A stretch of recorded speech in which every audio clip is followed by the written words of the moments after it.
Fellow Rotarians, please welcome the past president of Rotary International in 2002 and 2003, the year of Sow the Seed of Love, Bhichai, Rattakul.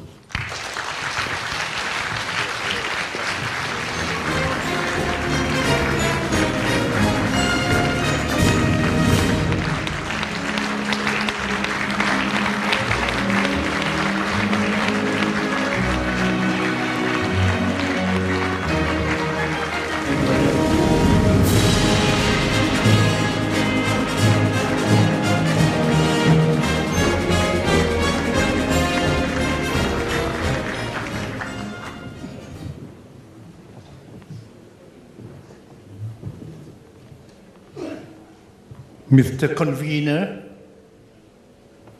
President Gary Huang, ladies and gentlemen, and my fellow Rotarians. 51 years ago,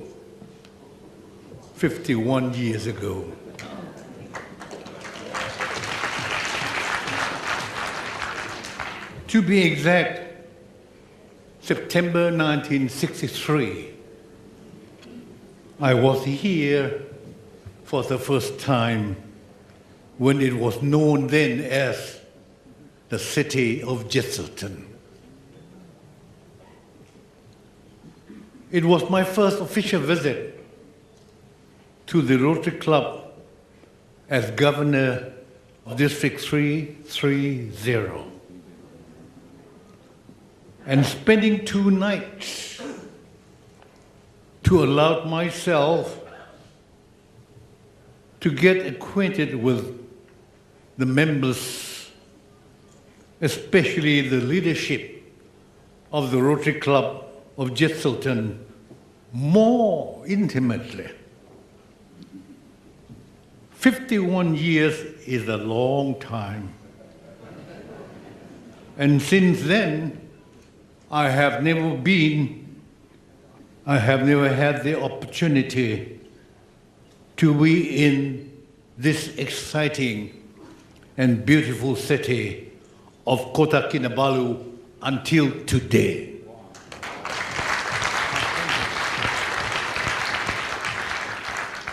Thank you very much, Mr. Convener, for inviting me to be here and to be standing before you today. It was not Rotary.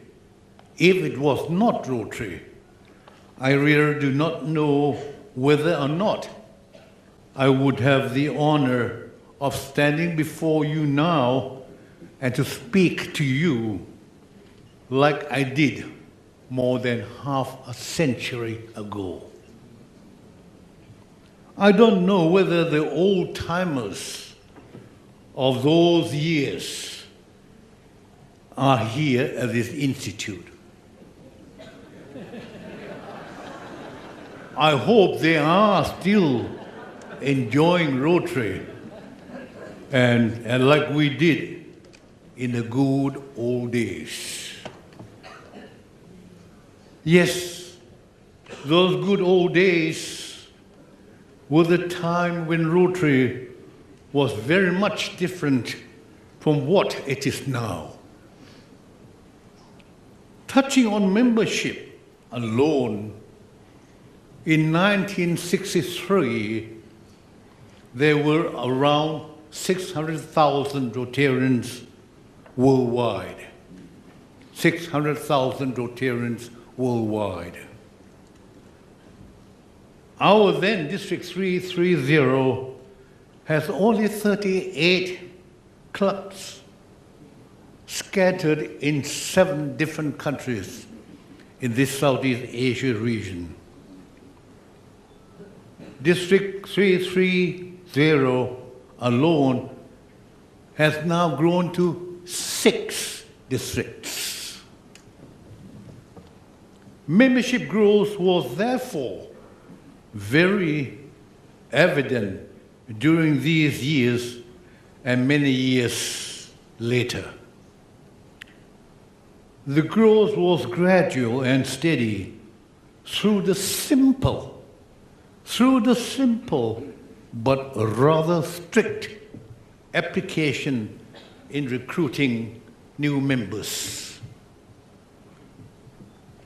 Not only that, the club must abide by the rule and regulations, but Rotary International was extremely cautious before giving the green light in forming new clubs or recruiting new members, for the mere reason that membership has always been and will continue to be the greatest asset of Rotary. But looking at our asset right now, we have to admit that the decline in membership during the last decade indicates that there must be something wrong, unusual, happening somewhere, somehow. Not that Rotary International did not want to expand Rotary, but I think that Rotary International and the clubs have failed miserably in many aspects. Foremost is because we have deserted our heritage and the fundamental principle which were laid down by our founders and those leaders who came after them. Indeed, greatness of those men does not depend on the size of their command, but on the way they and those after them believe in it and exercise it. Indeed, greatness of those men does not depend on the size of their command. The screening of qualifications of new clubs and new members is now completely ignored.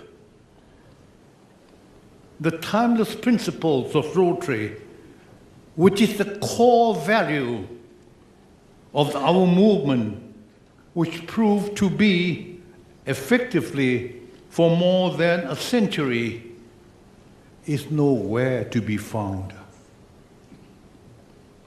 To give you an idea what I meant by the term qualifications, allowed me to mention an incident which took place in South Vietnam in 1963, when two clubs in that country, Vietnam, South Vietnam, Gia Dinh and Dak Cao, these two clubs took 2 years and 3 governors to be admitted, to gain admission into Rotary International. The reason? Both provincial clubs and Rotary International could not agree to an agreement regarding the territorial limits of the two clubs because they share the same street in the same city. The two clubs, however, finally got their charters, but it was only less than a decade later when these two clubs and all the clubs in South Vietnam were closed down permanently by the victor on the long-fought war.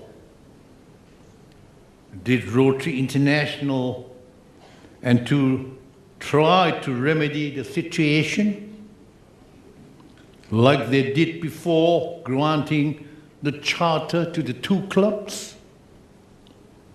Or are they doing anything at all concrete now to revive Rotary and get it back into that country again? When we look at the membership of Rotary now, we should be happy that Rotary has expanded significantly in Asia, especially in India, Korea, Taiwan, and almost every country in Southeast Asia. Unfortunately, the membership in Japan had declined shockingly. More than 20,000 Rotarians in Japan left Rotary, even not mistaken about the figures. And if Rotary, during the last few years, the losses of membership in North America, Central America, South America, and many, many countries in Europe indicate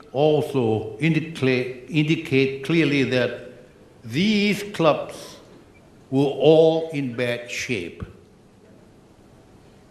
Thus, the worldwide membership had dropped from almost 1.3 million Rotarians to less than 1.2 million.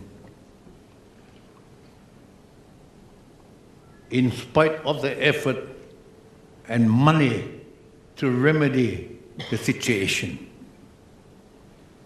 do you think the new generations, the children of Rotarians, the Rotaractors, the wives of the Rotarians, or simply the housewife, the housemaid, the e-clubs, etc., do you think they could make up the loss? I do not know the answer, but I doubt very much. I know that if such a trend continues, Rotary, in all likelihood, could one day vanish from the face of the earth. Yes, it is now the questions of survival or non-survival. But to me, even survival alone has no value. It is who you survive for that is important. And that is the core value of Rotary, service above self. If Rotary has to disappear, what a great pity it would be after the work being done and the timeless principle laid down by those great Rotarians more than a century during our lifetime. Just because we want to get more members at all costs. Nothing but more members. Just because we want more clubs at all costs. More and more clubs. And just because we want more fund at all costs. And nothing at all but more and more fund. It is fun, not fund. It is fun, F-U-N, fun. It is fun if all Rotary only goal is to do everything to get more fund. But not a word was mentioned, not a word was mentioned or stressed of the core value of Rotary, and that is the timeless principle of service above self and the hands-on service. Not at all was mentioned. My fellow Rotarians, perhaps I may sound a bit pessimistic about Rotary. And the greatest asset Rotary has ever had in its possession. But please believe me, my dear friends, please believe me, we can light up Rotary. We can light up Rotary.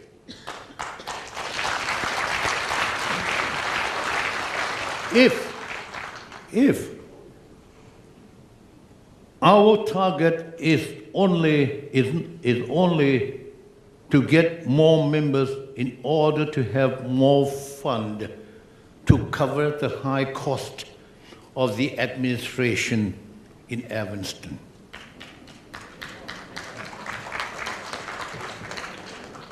Fund, indeed, we need in the operation of the organization. But raising fund and asking for more fund and contribution certainly is not service.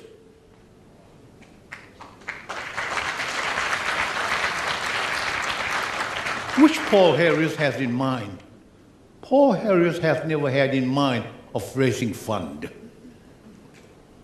In this case, we will fail miserably, and Rotary will certainly disappear in the not too distant future. What should and what must be done then? I say we must all go back to basics.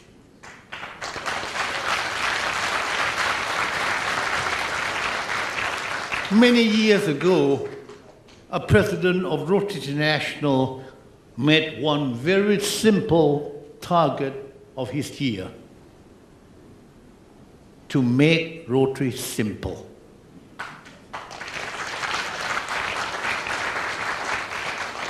The emphasis by Paul Lang, an Italian president, should not be forgotten. It is more relevant today considering the many new programs, so many new programs in Rotary. And more seminars and seminars.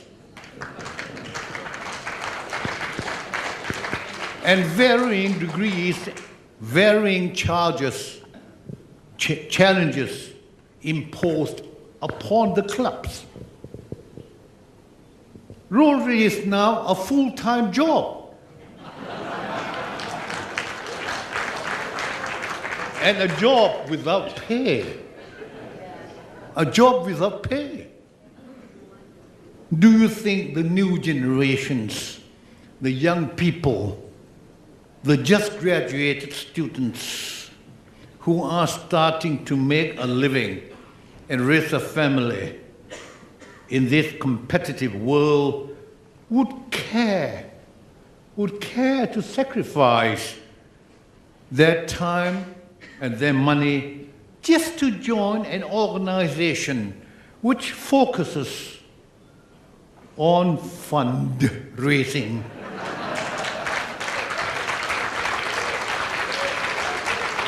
Attending meetings after meetings, and do nothing else except fundraising and meetings.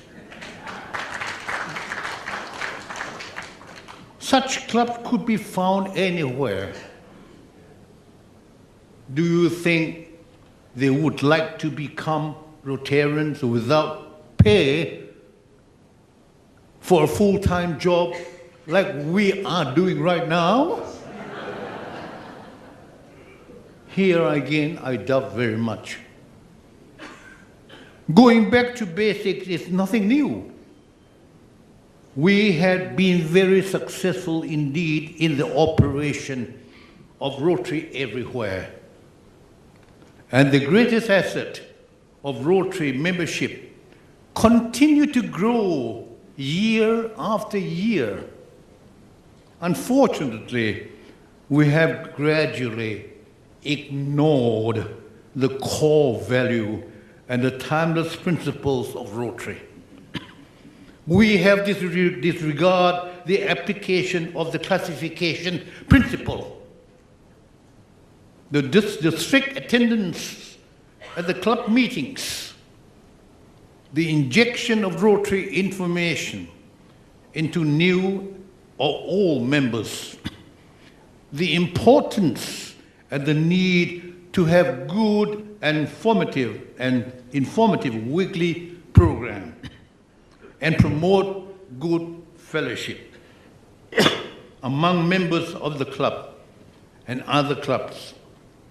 The importance of the board meeting, which is the governing body of the club, and perhaps a very important thing for some club, good food at a not too expensive price. What I have said, perhaps to many of you would think that, oh, that's just an old man's out of touch of what is going on in Rotary. Indeed, I'm an old man. I will be 90 next year.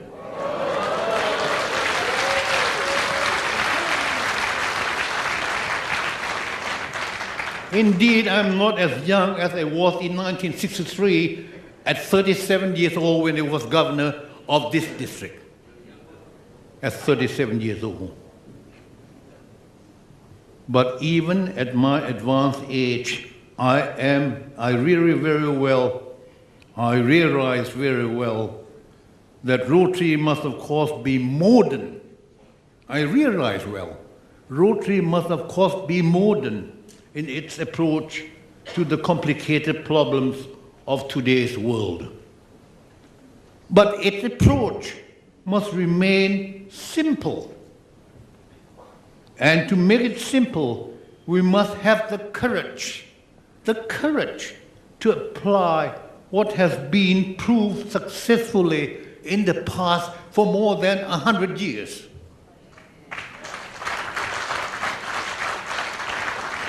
Don't forget, my fellow Rotarians, don't forget that courage is the virtue that makes other virtues possible. Rotarians are busy people. They should not be treated as your employees, waiting to hear orders from you. Rather, they should be treated as employers who play the biggest role to light up Rotary. The grassroots Rotarians are the ones who are going to light up Rotary, not we on this panel here. We're nothing.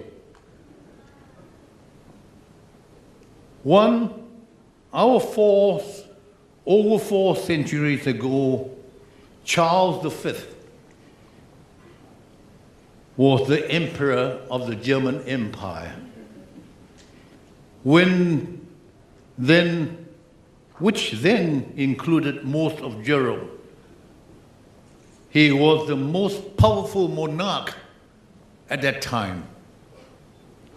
But like other monarchs then, he found the job of ruling people a troublesome occupation. In his old age, Charles V retired to a monastery to spend his last days. There, he amused himself by tickling with clocks.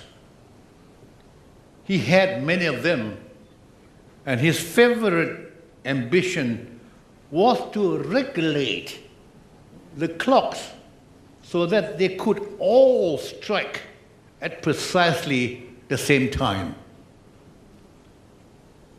But despite his most persistent, painstaking efforts, he could not accomplish his goal.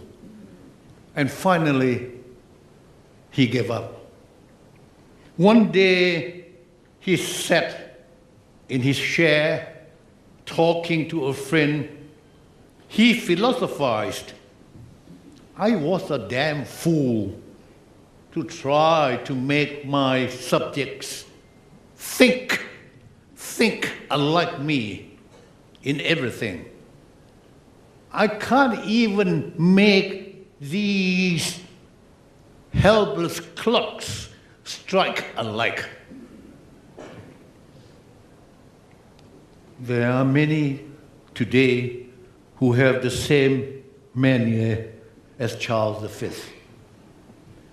They do not rule the empires or tinker with clocks, but they work themselves into the state of bitterness and despair of their efforts to make everyone thinks as they do. Friendships have been broken, family disrupted, and civil wars incited over such differences. The blame does not lie with the questions involved, nor in the diversity of opinion, but in human folly of trying to force unwelcome belief upon the people.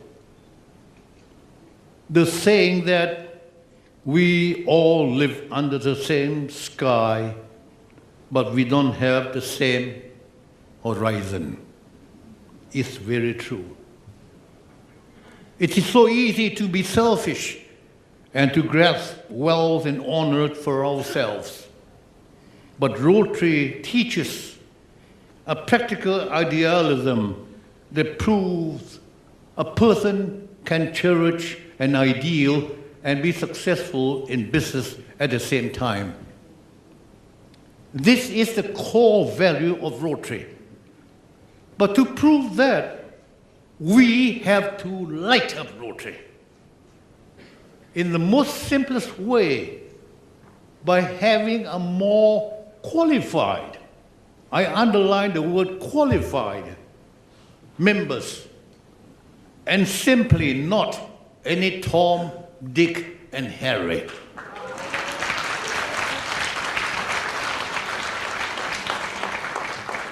My fellow Rotarians, after that tragic day of 9/11, I happened to be in America, in New York, in an elevator in New York.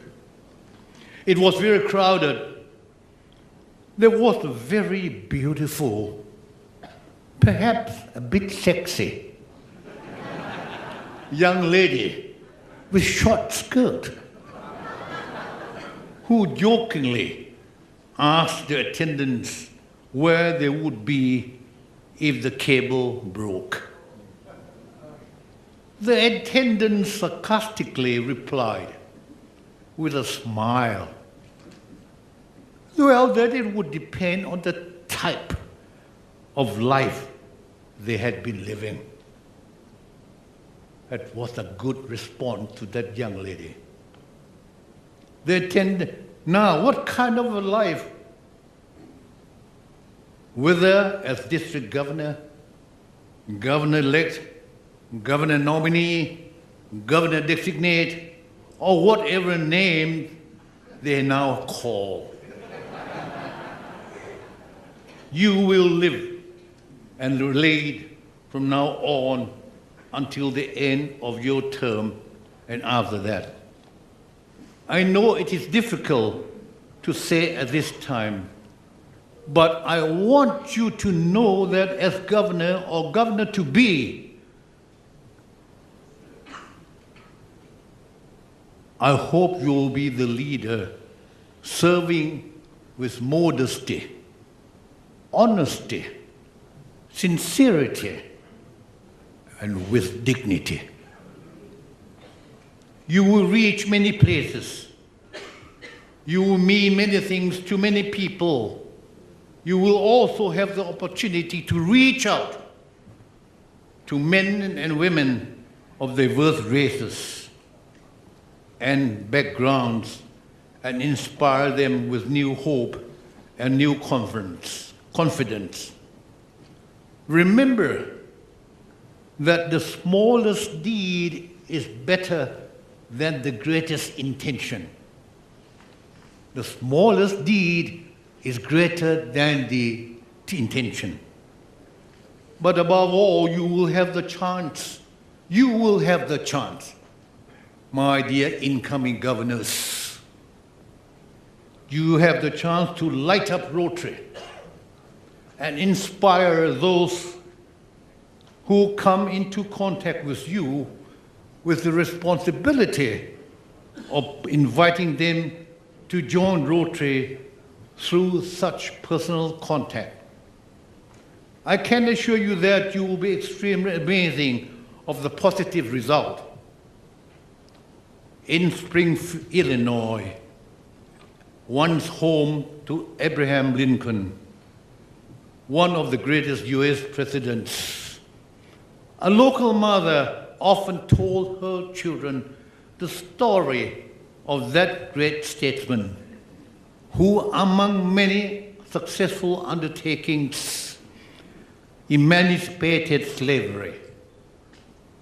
One night, passing through Lincoln's old home with her youngest daughter, they saw the lights pouring forth from the windows and doorway long past the usual hour. The little girl tucked her mother's hand and said, "Mom, look, Mr. Lincoln has gone and let his lights on." And so indeed, my friends, a light of righteousness and human dignity that shines upon us until today. My fellow Rotarians, you too, all of you too, will keep your lights on. You too will light up Rotary for people to see and follow the light of service emanating from your dedication and commitment to safeguard and promote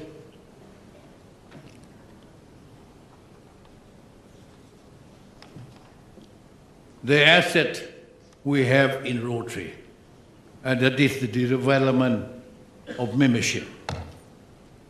And here there's no doubt that you are the right men and women in the right place at the right time, doing the right thing in the right way. And here you have all entered this room, attending this Zone Institute, not only to enjoy yourselves and the fellowship that is so obvious at this institute, but it is here that you must not forget that you have in your possession, that you have a mission to fulfill and the commitment you have made from the very first day you were invited to join Rotary, and that is to serve. And serve, I say, serve, I say, serve as you have promised, serve as you have pledged. Keep that pledge, please. Keep that pledge. Keep that promise. And keep it to the very end.